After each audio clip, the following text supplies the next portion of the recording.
ज्ञानी जन कहते हैं कि आत्मविद्या इतनी कठिन होती है कि आत्मविद्या यदि सध गई तो बाकी जितने तरीके की कलाएं होती हैं और कौशल होते हैं वो बच्चों का खेल लगते हैं। क्यों? क्योंकि आत्मविद्या माने खुद को साधना। जिसने खुद को साध लिया वो पूरे जगत को ऐसे साध लेता है। ये है वेदांत का व्यवहारिक उपयोग। लोग कहते हैं ना ये सब बातें हैं, इनसे क्या मिलेगा? इनसे ये मिलेगा कि जो बाकी सब बातें हैं वो आसान हो जाएंगी। कहते अच्छा हमें साइकिल चलाना सिखा देते वो बेहतर रहता। ये उपनिषद पढ़ना सिखा रहे हैं। साइकिल गिर क्यों पड़ती है तुम्हारी? साइकिल गिर क्यों पड़ती है? साइकिल ऐसे थरथर होती है या मन थरथर होता है? पहले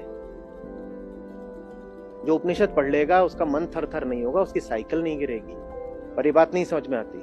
हमें लगता है कोई हमें साइकिल चलाना सिखा दे वो बड़ी बात है। किसी ने उपनिषद समझा दिए वो तो ऐसा ही है, कुछ बस किताबी कुछ बोल दिया। किताबी नहीं बोल दिया। बाकी सब कलाएं, कौशल और चीजें आपके लिए है ना, आपके पास आती है ना। आप ही ठीक नहीं हो तो बाकी सब कलाएं, कौशल कैसे सधेंगे या सधेंगे? तो ब्रह्म विद्या या आत्मविद्या पहली विद्या होती है। कहते हैं जिसने ये पकड़ ली उसको अब पूरी दुनिया बच्चों का खेल लगेगी।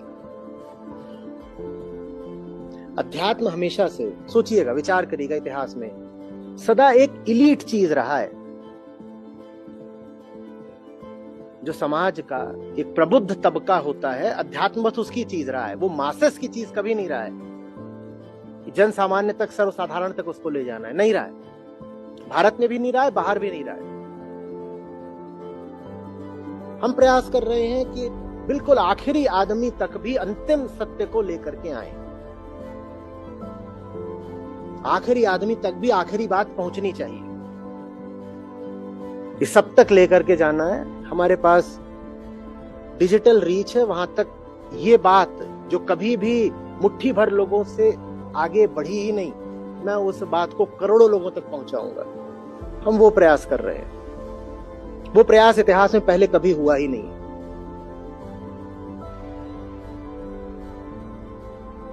अच्छा प्रयास करने लायक है ना?